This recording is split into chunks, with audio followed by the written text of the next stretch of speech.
자, 오늘 말씀은 다니엘서 7장 9절에서 14절의 말씀입니다. 다니엘서 7장 9절에서 14절의 말씀 같이 읽겠습니다. 시작.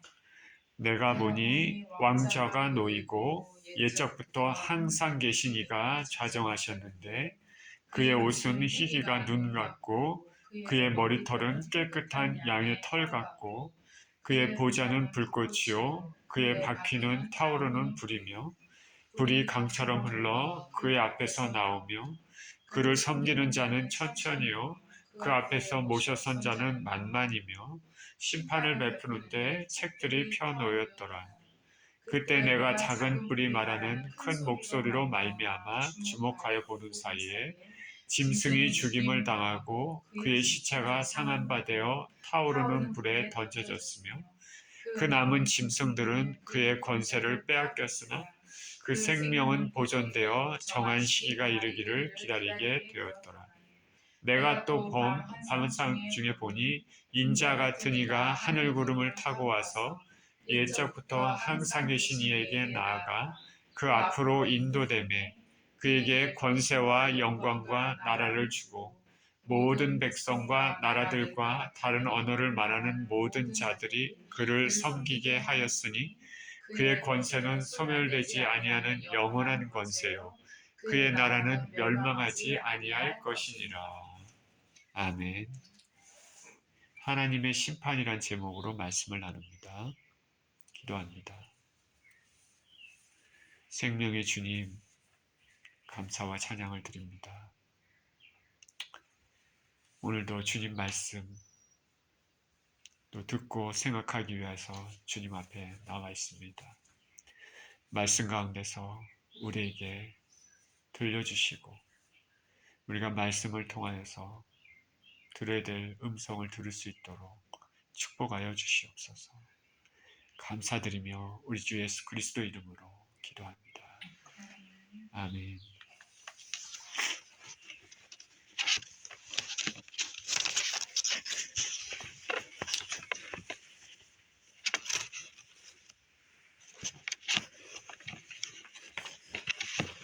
몇 주간에 걸쳐서 마지막 때에 일어날 일에 대하여서 말씀을 드리고 있습니다. 그래서 오늘도 그 말씀을 드리는데 하나님의 심판이란 제목으로 말씀을 나눕니다. 누군가가 어떤 영적인 체험을 한 것을 간증을 할 때 그 간증을 들을 때 내 제가 자신이 체험한 것이 아니라서 그 간증을 얘기를 하면 조심스럽긴 하지만은 오늘 그 말씀을 좀 드리겠습니다. 이현숙 목사님이라는 분이 하나님의 은혜를 받아서 하나님의 심판대 앞에서 행해지는 것들을 본 것에 대해서 잠시 말씀드리겠습니다. 그분이 말씀하시기를 봤는데 한 장면을 봤다고 합니다. 근데 그 분위기가 너무나 엄숙하고 무섭다라는 느낌이 들었다고 합니다. 자세하게 그것을 봤더니 예수님이 영혼들을 심판하시는 장면이었습니다. 예수님 주위에는 12제자가 있었다고 합니다. 예수님과 함께 심판에 참여하는 사람들, 참 귀한 사람들이 참 많은데 구약에도 아브라함도 있고 다니엘도 있고 모세도 있고 귀한 분들이 많이 있는데 예수님 주위에는 그런 분들이 아니라 12제자, 예수님의 12제자가 있었다라고 얘기를 합니다. 하나님께서 그렇게 정해주신 것입니다. 참으로 복된 분들이죠. 그 예수님과 그 주위에 12제자가 있었는데 한 여자가 외국 여자로 보인다고 합니다. 자녀로 보이는 12살 정도의 아이와 함께 그 앞에 나왔습니다. 근데 천사들이 이 아이를 그냥 데리고 어디론가 가버렸습니다. 그리고 여자만 남고 여자가 예수님 앞에 얘기를 합니다. 이 장면을 보면서 우리의 신앙, 우리의 구원은 철저하게 개인적이다 라는 생각이 제가 들었습니다. 우리가 이 땅에 살면서 가족 관계를 이루는데 자녀도 낳고 형제 자매도 다 있습니다. 특히 자녀를 가지시는 부모님들은 그 자기 자녀를 내 것이라고 생각하는데 그게 아닙니다. 하나님께서 허락하신 자녀고 이 땅에서 잠시 맡겨주신 자녀입니다. 내가 구원을 얻는다고 자녀가 구원을 얻는 것이 아니고 내가 구원을 얻지 못한다고 또 자녀도 같이 구원을 얻지 못하는 것이 아닙니다. 영혼은 철저히 독립적이고 그렇습니다. 천국에 가면은 결혼도 하지 않는다고 하지 않습니다. 철저히 구원은 철저히 1대1의 관계입니다. 이 아이를 데리고 이 여자가 왔는데 천사가 이 아이는 데리고 어디로 갔습니다. 그리고 여자 혼자 남아서 예수님 앞에 얘기합니다. 이 여자가 이곳에 왜 왔냐? 자살해서 왔습니다. 지상에서 결혼을 했었는데 그 남편은 글 쓰는 사람이었습니다. 근데 남편이 가정에 너무나도 소홀합니다. 한번 나갔다 하면 몇 달이나 밖에서 빙빙 돌다가 오곤 했습니다. 근데 여자는 남편을 참 사랑했습니다. 그런데 어느 날 남편이 다른 여자가 생겼는지 집에 찾아와서 이혼을 요구했습니다. 이 여자는 그래도 남편을 너무 사랑하는데 그 배신감 때문에 크게 심한 우울증이 걸렸습니다. 그 우울증을 결국 극복하지 못하고 자살해서 왔습니다. 심판대 앞에서 예수님께 이런 고백을 자기 고통을 얘기합니다. 이랬다고 얘기를 합니다. 예수님은 가만히 그 여자의 말하는 말을 다 들으십니다. 그러면서 예수님께서 말씀하십니다. 내가 너의 삶을 다 지켜보았느니라. 그때 이 여자가 깜짝 놀라서 말합니다. 아니, 그렇게 다 보셨으면 왜 자신을 도와주지 않았냐 하고 예수님께 원망을 합니다. 자기는 교회도 다녔다고 합니다. 봉사도 하고 성가대도 했다고 합니다. 예수님이 말씀하십니다. 그것도 다 보았느니라. 여자는 더욱 깜짝 놀랍니다. 근데 왜 저를 돕지 않으셨습니까? 예수님이 말씀하십니다. 내가 너를 돕기 위해 얼마나 많이 내 마음을 놓고 했는지 모른다. 너를 돕기 위해서 너의 마음을 얼마나 많이 놓고 했는지 모른다. 그런데 그럴 때마다 너는 마음을 다 닫아버린다. 나에게 마음을 전혀 열지를 않았다. 내가 너의 마음을 계속 놓고 했을 때 그 마음의 문을 열었다면 너의 남편의 문제뿐 아니라 이 세상을 이길 힘도 주었을 것이다. 예수님께서 말합니다. 예수님께서 이 말씀을 마치자마자 순식간에 어떤 시커먼 것이 와서 여자를 불 속에 던져 넣는 것을 보았다고 합니다. 참 안타깝죠. 그리고 또 이 목사님이 또 환상을 또 계속 보게 되는데 두 번째는 남자가 왔습니다. 남자가 예수님 앞에 무릎을 꿇습니다. 이 남자는 그냥 딱 드는 느낌에도 영의 세계를 들어가면 그게 말을 안 해도 느끼나 봅니다. 이 세상에서 최고로 죄악된 사람이었다고 합니다. 이 목사님 생각하기에는 세상을 살면서 사람을 많이 죽인 사람들, 살인자나 폐륜자 이런 사람이 가장 나쁜 사람인 줄 알았는데 천국의 심판 장면을 보면서 그게 아니다라는 것을 알았다고 합니다. 이런 사람이 가장 악한 사람인데 이 남자는 세상에서 살면서 이렇게 살았습니다. 세상에 예수는 없다. 천국과 지옥도 없다. 죽으면은 끝난다. 그렇게 자신의 말들, 그리고 그런 것들을 이론으로 만들어서 그거를 높이면서 많은 사람들을 미혹했습니다. 그래서 사람들을 다 지옥으로 끌고 가는 거죠. 하나님과 원수가 돼서 살았습니다. 그렇게 살았다는 것을 그 예수님, 그 심판정 앞에서 입술로 하나하나 다 얘기를 합니다. 심판정 앞에서는 숨길 수가 없습니다. 자기하고는 상관없이 자기가 입으로 자기가 했던 일들, 이 땅에서 했던 일들을 그냥 다 얘기를 하는 것이죠. 그렇게 얘기를 했는데 그렇게 얘기를 하자마자 역시 순식간에 잡아채서 지옥으로 던져집니다. 던져졌는데 정말 말하기도 무서울 정도로 끔찍한 곳으로 떨어지는 것을 보았다고 합니다. 그렇게 던져짐과 동시에 하늘에서 우레와 같은 하나님의 음성이 들렸다고 합니다. 하나님이 이렇게 말씀하셨다고 합니다. 슬프고 슬프구나. 누가 저 영혼에게 생수 한 그릇을 주었느냐. 슬프고 슬프구나. 누가 저 영혼에게 생수 한 그릇을 주었느냐. 하나님의 눈물과 하나님의 안타까움입니다. 하나님의 눈물과 하나님의 안타까움.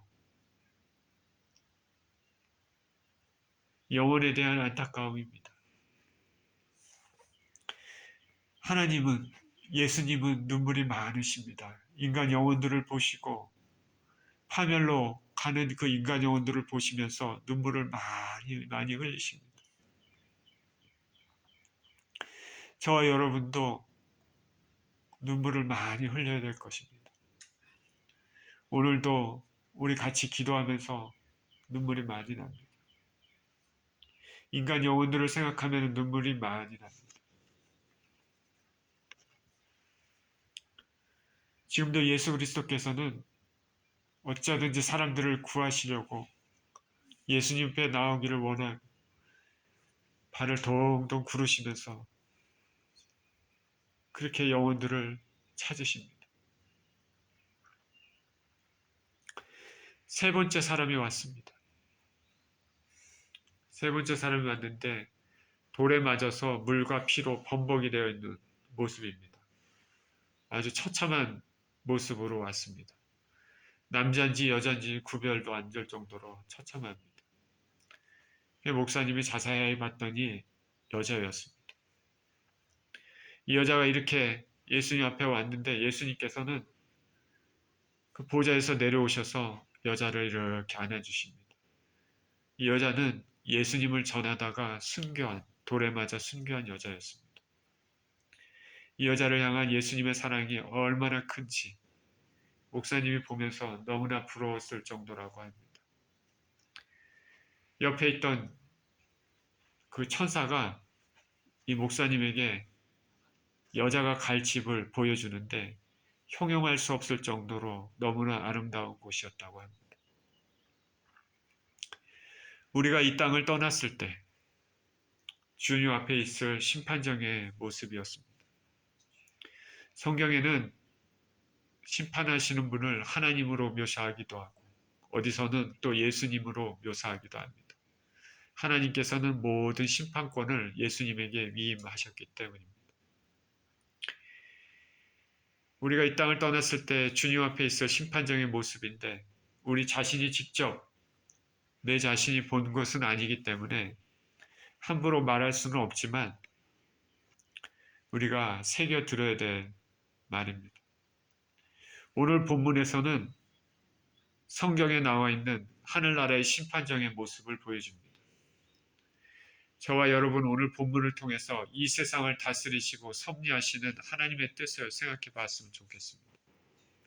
9절에 이렇게 시작합니다. 내가 보니 왕좌가 놓이고 옛적부터 항상 계신 이가 좌정하셨는데 그의 옷은 희기가 눈 같고 그의 머리털은 깨끗한 양의 털 같고 그의 보좌는 불꽃이요 그의 바퀴는 타오르는 불이며 불이 강처럼 흘러 그의 앞에서 나오며 그를 섬기는 자는 천천히요 그 앞에서 모셔선 자는 만만이며 심판을 베푸는데 책들이 펴 놓였더라. 하늘나라 심판정의 모습을 보여주죠. 왕자가 놓여 있습니다. 그 보좌에 옛적부터 항상 계신 이가 자정하고 계십니다. 옛적부터 계신 이는 문자적으로 얘기하면 나이가 많다라는 의미입니다. 영원부터 영원까지 계시는 분입니다. 영원 전부터 존재하신 분은 하나님밖에 없습니다. 하나님 아버지께서 보좌에 앉아 계십니다. 재판장으로서의 하나님 아버지입니다. 두려운 순간입니다. 그의 옷은 희희가 눈 같습니다. 흠없는 순결함과 거룩함입니다. 하나님의 머리털은 깨끗한 양의 털 같습니다. 다니엘이 본 하나님은 위엄이 있고 당당한 노인의 모습으로 제시되어 있음을 알 수 있습니다. 그의 보좌는 불꽃입니다. 그의 바퀴는 타오르는 불입니다. 불은 악인에 대한 심판을 상징하고 또한 당신의 백성, 하나님의 백성들을 깨끗게 정결케 하시는 하나님의 열정을 보여준다고도 할 수 있습니다. 불이 강처럼 흘러서 그의 앞에서 나옵니다. 어느 누구도 감히 하나님 앞에, 두려운 하나님 앞에 접근할 수가 없습니다. 하나님을 섬기는 자는 천천히고 그 앞에 모셔선 자는 만만입니다. 수많은 무리를 묘사하기 위해서 천천만만이라고 표현했습니다. 이 섬기는 자는 하나님의 명령을 수행하는 천사들입니다. 모셔선 자도 천사들이라 할 수 있습니다. 수많은 천사들이 하나님 심판 사역을 수행하기 위해 소집됐습니다. 심판을 베푸는데 책들이 펴놓여 있습니다. 이제 심판이 시작되었는데 펴놓은 책들에 기록된 대로 심판이 진행될 것입니다. 이 책들에는 이 땅에서 행해진 모든 일들, 하나님 앞에 행했던 모든 일들, 좋은 일들이 있으면 그것도 적혀 있고 잘못된 일들이 있으면 그것도 적혀 있을 것입니다. 행위대로 심판하십니다. 이 행위에는 보이지 않는 마음의 생각, 동기까지도 다 적혀 있습니다. 감춰진 것이 하나도 없습니다. 영생과 영벌은 생명책으로 구별이 되지만 상급과 형벌의 정도는 행위책에 의해서 정해집니다. 오늘날 사람들에게 죄가 만연한 이유는 누군가가 자신들이 행하는 것들을 보고 있다는 생각을 하지 않기 때문입니다. 11절입니다. 그때 내가 작은 뿔이 말하는 큰 목소리로 말미암아 주목하여 보는 사이에 짐승이 죽임을 당하고 그의 시체가 상한 바 되어 타오르는 불에 던져졌으며 그 남은 짐승들은 그의 권세를 빼앗겼으나 그 생명은 보존되어 정한 시기가 이르기를 기다리게 되었더라. 여기 보면 작은 뿔이 나오고요. 그리고 짐승이 나옵니다. 그리고 또 그 남은 짐승들이라고 했습니다. 오늘 본문은 다니엘서 7장의 9절부터 읽었는데 이 작은 뿔, 짐승, 그 남은 짐승을 알려면 그 7장 앞절에 이 말들이 나옵니다. 제가 읽을 테니까 잘 들어보세요. 7장 1절에서 8절인데 바벨론 벨사살 왕 원년에 다니엘이 그의 침상에서 꿈을 꾸며 머릿속으로 환상을 받고 그 꿈을 기록하며 그 일의 대략을 진술하니라. 다니엘이 꿈을 꿨습니다.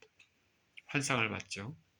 다니엘이 진술하여 이르되 내가 밤에 환상을 보았는데 하늘에 네 바람이 큰 바다로 몰려 불더니 큰 짐승 넷이 바다에서 나왔는데 그 모양이 각각 다르더라. 자, 바다가 있는데 바람이 큰 바다로 몰려 불더니 바다에서 짐승 넷이 나온다. 바다는 뭡니까? 바다는 이 세상 나라들, 이 세상 민족들입니다. 거기서 짐승이 나옵니다. 첫째는 사자와 같은데 독수리 날개가 있더니 내가 보니 그 날개가 뽑혔고 또 땅에서 들려서 사람처럼 두 발로 서기함을 받았으며 또 사람의 마음을 받았더라. 또 보니 다른 짐승 곧 둘째는 곰과 같은데 그것이 몸 한쪽을 들었고 그 입의 이 사이에는 새 갈빗대가 물렸는데 그것에게 말하는 자들이 있어 이르기를 일어나서 많은 고기를 먹으라 하였더라. 그 후에 내가 또 본즉 다른 짐승 곧 표범과 같은 것이 있는데 셋째 짐승이죠. 그 등에는 새의 날개 넷이 있고 그 짐승에는 머리 넷이 있으며 권세를 받았더라. 내가 밤 환상 가운데 그 다음에 본 넷째 짐승, 이제 넷째 짐승이 나옵니다. 넷째 짐승은 무섭고 놀라우며 또 매우 강하며 또 새로 된 큰 이가 있어서 먹고 부서뜨리고 그 나머지를 발로 밟았으며 이 짐승은 전에 모든 짐승과 다르고 또 열 뿔이 있더라. 내가 그 뿔을 유심히 보는 중에 다른 작은 뿔이 그 사이에서 났더니 첫 번째 뿔 중에 셋이 그 앞에서 뿌리까지 뽑혔으며 이 작은 뿔에는 사람의 눈 같은 눈들이 있고 또 입이 있어 큰 말을 하였더라. 자, 여기 보면은 짐승이 나오고 작은 뿔이 나오고 또 짐승들이 나오죠. 첫째 짐승이 사자 같고 둘째는 곰 같고 셋째는 표범 같고 넷째는 이전과는 다른 더 무섭고 놀랍고 강한 짐승이다. 이 짐승은 뭐냐면 다니엘 시대와 그 이후에 세상에서 일어날 세상 제국을 뜻합니다. 짐승은. 세상 제국, 짐승으로 표현됐습니다. 사납고 강하고 악하죠. 하나님을 대적하는 세상 제국이죠. 세상은 하나님을 대적합니다. 첫째 짐승 사자는 독수리의 날개를 가지고 있어서 매우 빠릅니다. 이거는 바벨론입니다. 지금 다니엘이 지금 살고 있는 그 나라 제국 바벨론입니다. 둘째 짐승은 곰입니다. 곰처럼 강합니다. 몸 한쪽을 들었습니다. 이거는 다니엘 이후 메대 바사 제국이죠. 메대 바사 제국입니다. 한쪽을 들었습니다. 그 표현에서 메대가 바사로 통합되는 것을 상징합니다. 셋째 짐승은 표범과 같고 새의 날개 넷이 있고 머리도 넷이 있습니다. 표범의 특징은 뭡니까? 굉장히 빠르죠. 이 말은 뭐냐면 매우 빠르게 세상을 순식간에 점령할 것임을 의미합니다. 이거는 메데 바사 제국, 페르시아 제국 다음에 일어날 그리스, 헬라 제국, 알렉산더의 그리스 헬라 제국입니다. 여러분은 아시다시피 알렉산더는 젊은 나이에 순식간에 아주 짧은 시간에 많은 나라들을 점령했습니다. 여기 머리 넷이 있다고 얘기했습니다. 그의 휘하에 있는 장군 4명입니다. 알렉산더가 젊은 나이에 갑자기 죽었습니다. 그 후에 4장군이 서로 광대한 지역을 4나라로 통치했습니다. 그리고 주목해야 될 짐승이 있습니다. 바로 넷째 짐승입니다. 이전과는 더 다른 강력함이 있습니다. 무섭고 놀랍습니다. 헬라 다음에 일어날 나라가 어느 나라입니까? 로마입니다. 로마 제국입니다. 10뿔이 있고 그 사이에 다른 작은 뿔이 나옵니다. 뿔이 10개, 10뿔은 로마 제국에서 일어날 10명의 왕이고 그 사이에 작은 뿔이 나오는데 이거는 또 다른 왕을 의미합니다. 우리가 주목해야 될 게 뭐냐면 이 작은 뿔입니다. 왜냐하면 그가 적그리스도이기 때문입니다. 천사가 다니엘에게 이 환상의 의미를 해석해 주면서 또 다른 이 작은 뿔이 하나님을 모독하고 성도들을 박해할 것이다 말합니다.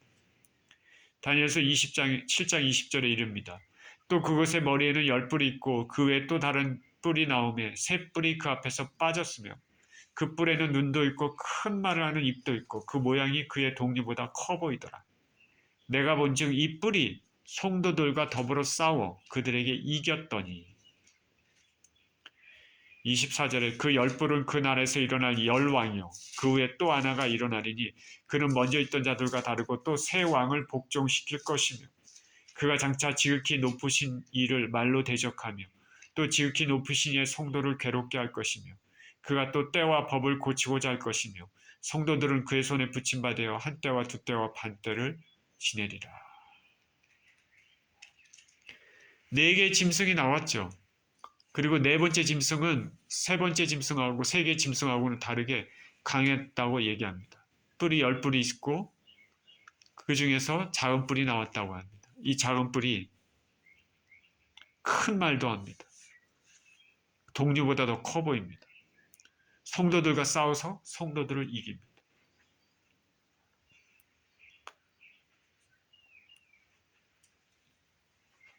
적그리스도죠. 로마로 대표되는 세상 제국에서 이 적그리스도가 나온다는 것이죠. 지극히 높으신 이를 말로 대적합니다. 하나님을 대적하고 지극히 높으신 이의 성도들을 괴롭게 합니다. 육체적, 사회, 경제적, 정치적인 모든 방법을 다 동원해서 성도들을 괴롭히고 그들을 죽이기까지 박해합니다. 때와 법을 고치고자 합니다. 마지막 때 7년 환란의 중간에 언약을 깨뜨리는 일을 합니다. 처음 언약을 세울 때는 평화의 언약이겠죠. 사람들이 대단한 지도자가 나왔다. 세계에 평화를 줄 지도자가, 위대한 지도자가 나왔다. 수많은 사람들이 그를 칭송합니다. 그러나 3년 반이 지나면 갑자기 본 모습을 드러내고 언약을 깨버립니다. 본 모습을 드러내면서 이제 자신을 신이라고 말합니다. 수많은 사람들이 자기에게 복종하도록 얘기를 합니다. 세상의 모든 종교도 다 멸해버립니다. 오직 자기에게만 숭배하라. 숭배하지 않는 자들은 극심한 핍박과 죽임을 당하게 될 것입니다. 성도들은 한때, 두때, 반때 동안 그의 손에 붙임받습니다. 7년 환란 중 후 3년 반 대환란 때 이 일입니다. 이렇게 네 번째 짐승, 매우 강력한 로마로 표현되는 짐승은 마지막 때에 나타날 하나님을 대적하는 세상 제국이고 작은 뿔은 이 제국의 말세에 등장할 적그리스도입니다. 그렇기 때문에 다니엘의 입장에서는 다니엘 이후에 나타날 그 로마와 로마 황제 중 가장 성도들을 핍박하는 황제가 누구였습니까? 네로, 아마도 네로이겠죠. 그래서 네로를 적그리스도로 생각하고 그러나 먼 훗날에는 예언적으로는 마지막 때 아직 등장하지 않았지만 세상에 등장할 강력한 세상 제국과 적그리스도입니다. 그럼 오늘 본문 11절 12절을 다시 돌아와서 그때 내가 작은 뿔이 말하는 큰 목소리로 말미암아 주목하여 보는 사이에 짐승이 죽임을 당하고 그의 시체가 상한 바 되어 타오르는 불에 던져졌으며 그 남은 짐승들은 그의 권세를 빼앗겼으나 생명은 보존되어 정한 시기가 이르기를 기다리게 되었더라 말합니다. 짐승이 죽임을 당합니다. 이 짐승은 넷째 짐승입니다. 다시 말해 마지막 때 등장할 강력한 세상 제국도 심판을 받는다는 것입니다. 세상 제국의 왕으로 군림한 작은 뿔도 심판을 받습니다. 여기 심판정에서 작은 뿔이 뭐라고 얘기합니까? 큰 목소리로 말합니다. 큰 목소리는 목소리가 크다라는 그런 게 아니라 하나님을 대적한다, 모독하는 오만한 말을 한다는 것을 말합니다. 하나님 심판대 앞에서 적그리스도가 이 땅에서 행했던 하나님 대적하고 모독하던 오만한 말들을 그대로 하는 것이죠. 그대로 그 행위대로 심판을 받기 때문입니다. 모든 영혼들은 하나님 심판대 앞에서는 이 땅에서 행했던 모든 일들을 그대로 말하게 되어 있습니다. 저와 여러분이 하나님 앞에 갔을 때, 이 땅에 살았을 때 하나님이 다 스크린으로 만약에 보여주신다면 두 손 들고 찬양하는 모습, 손을 모아서 기도하는 모습, 성경을 읽는 모습, 사람들에게 예수님을 전하는 모습, 기도하는 모습, 이런 모습을 보여주면 얼마나 좋겠습니까? 그런 모습을 보여주지 않고 이상한 것들, 세상 방탕한 것들, 은밀하게 죄를 지었던 것들, 속에 있는 시커먼 잘못된 생각들, 그런 거 보여주면 낭패가 되는 거 아닙니까? 그날의 모든 것들이 다 보입니다. 그대로 말할 수밖에 없습니다. 그래서 사도 바울도 로마서 14장 12절에 이러므로 우리 각 사람이 자기 일을 하나님께 짓고 하리라고 말하고 있습니다.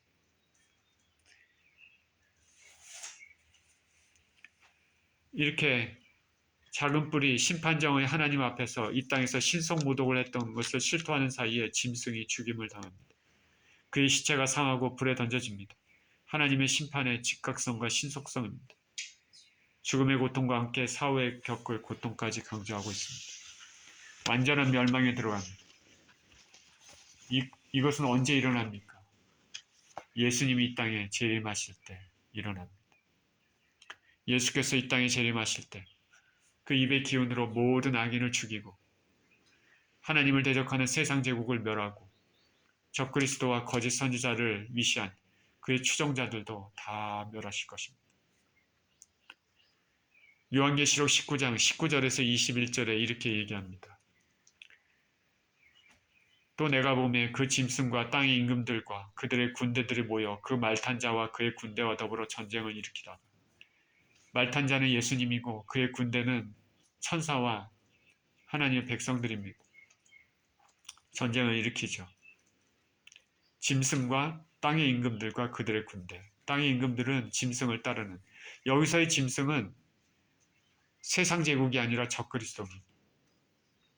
적그리스도와 적그리스도를 따르는 그런 모든 세상의 악한 영혼들이 모여서 전쟁을 일으킵니다. 마지막 때입니다. 짐승이 잡힙니다.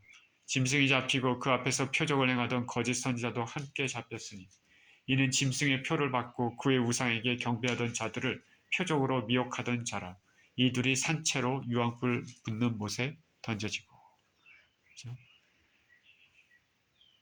적그리스도와 적그리스도를 숭상하게끔 하는 이 거짓 선지자를 통해서 666표가 온 세계 사람들에게 받게 되어 있습니다. 그를 경배하던 모든 사람들, 미혹하던 모든 사람들 심판을 받죠. 그러면서 이때는 거짓 선지자 그리고 적그리스도 둘이 산채로 유황불 붙는 못에 던져지고 그 나머지는 말탄자 입으로부터 나오는 검의 죽음에 모든 새가 그들의 살로 배불리더라. 심판에 철저하십니다. 이 세상에 악이 횡행하고 힘세고 포악한 자가 승리하는 것 같아도 하나님은 모든 것을 보시고 당신의 때에 반드시 심판하신다 말합니다. 하나님의 심판이 인간의 눈에 보이게 느리게 보여도 하나님은 당신의 때에 반드시 악을 심판하십니다. 이 세상에 악한 일이 비일비재한 이유는 사람들이 이 사실을 모르거나 믿지 않고 살기 때문에 그렇습니다. 사람들이 죄를 짓는 이유가 뭐냐면 이 사실을 모르거나 믿지 않기 때문에. 여러분 명심하시기 바랍니다. 하나님은 공의 하나님이시고 악을 묵과하실 수 없는 분입니다. 그런데 이때 그 남은 짐승들은 권세를 빼앗겼지만 정한 시기까지 생명은 보존되었다 말하고 있습니다. 그 남은 짐승들은 처음 세 개의 짐승을 말하는데 이들은 현재 시점에서는 이미 멸망이 되었지만 오래전에 로마로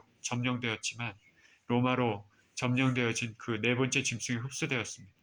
그래서 이미 힘을 잃고 세력을 다 잃었지만 그 안에서 명맥이 미약 하나만 유지되고 있습니다. 로마 제국과 로마로 표현되는 세계 제국과 동시에 멸망받지는 않지만 시기만 늦춰지고 하나님 섭리 가운데 결국 예수 그리스도 왕국이 세워지게 되는 멸망을 당할 것입니다. 그들도 다 멸망에 들어갑니다. 때와 시기는 하나님 소관입니다. 이들이 멸망에 들어가고 나서 무슨 일이 벌어집니까? 13절입니다.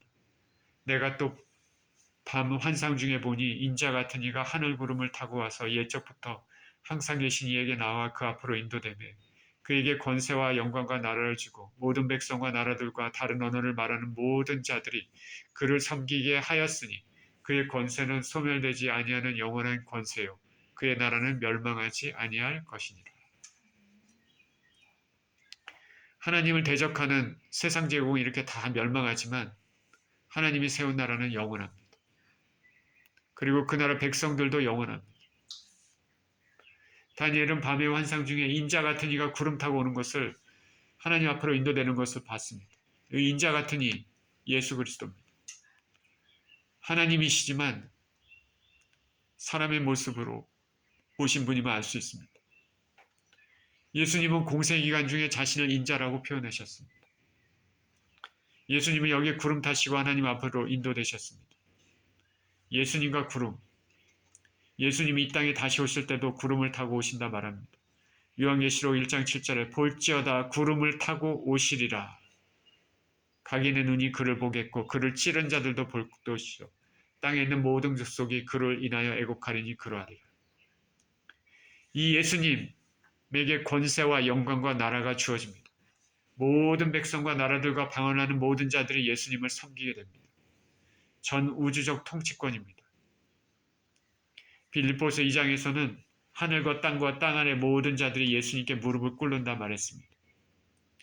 빌립보서 2장 9절에서 11절에 이러므로 하나님이 그를 지극히 높여 모든 이름 위에 뛰어난 이름을 주사 하늘에 있는 자들과 땅에 있는 자들과 땅 아래 있는 자들로 모든 무릎을 예수의 이름에 꿇게 하시고 모든 입으로 예수 그리스도를 주라 시인하여 하나님 아버지께 영광을 돌리게 하셨느니라. 2000년 전에 성육신으로 이 땅에 임하셨고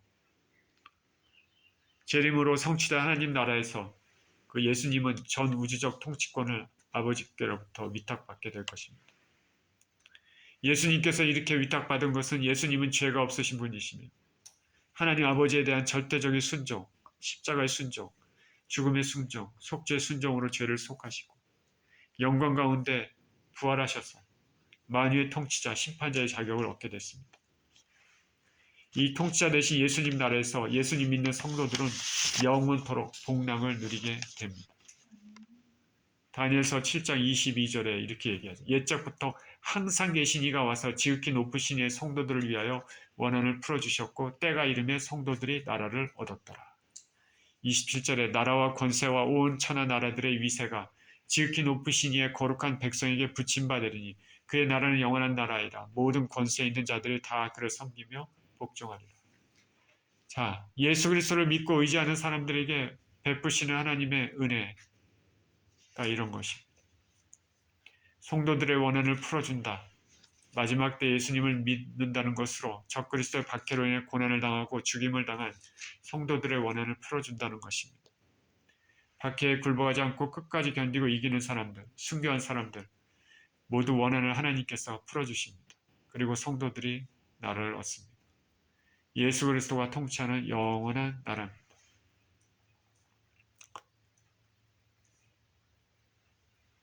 오늘 찬송을 부르면서 이 영원한 나라를 생각하면서 간절히 사면서 불렀습니다. 여러분 이 영원한 나라에 들어가고 싶지 않습니까? 의와 희락이 넘치는 나라, 예수님이 왕으로 통치하는 나라, 더 이상 불법이 없는 나라, 눈물과 슬픔이 없는 나라, 그 나라 백성으로 살고 싶지 않습니까?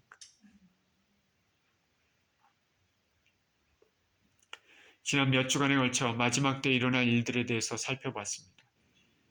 마지막 때 적그리스도가 등장할 때 그를 중심으로 강력한 하나님을 대적하는 세계가 생겨날 것이지만 결국 이 세상 제국은 예수님이 이 땅에 재림하심으로 심판받아 멸망당할 것입니다.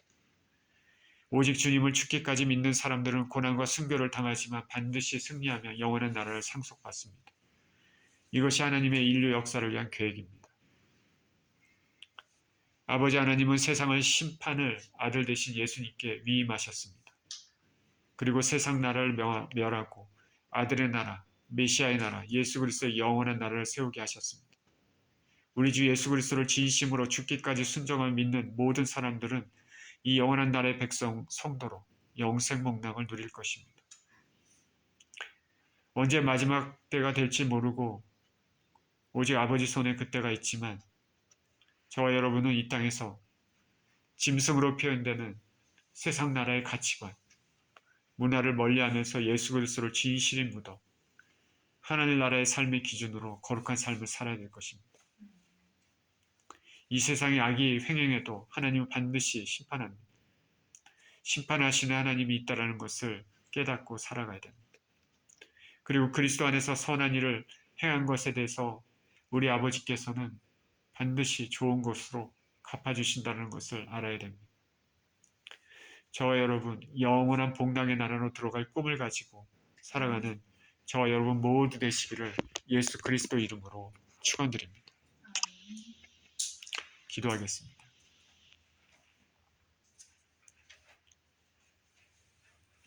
생명의 주님 감사와 찬양을 드립니다. 인류 역사를 통해서 세상의 많은 제국들이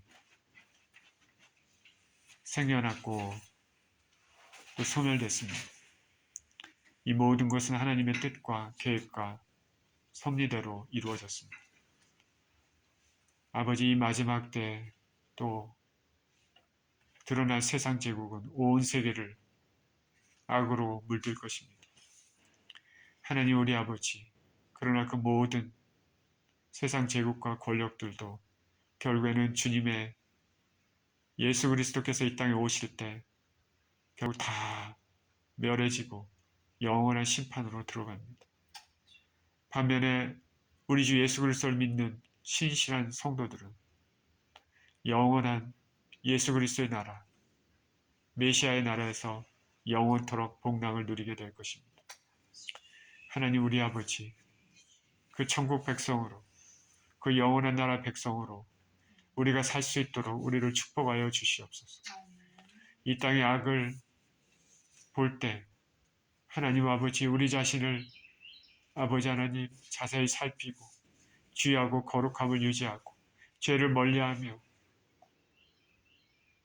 또 죄를 지으며 회개하며 우리 하나님 앞에 순전함을 얻어 그 영원한 백성으로 아버지 영원한 나라에 영원한 복락을 누리며 살 수 있도록 우리를 축복하여 주시옵소서. 감사드리며 우리 주 예수 그리스도 이름으로 기도합니다. 아멘.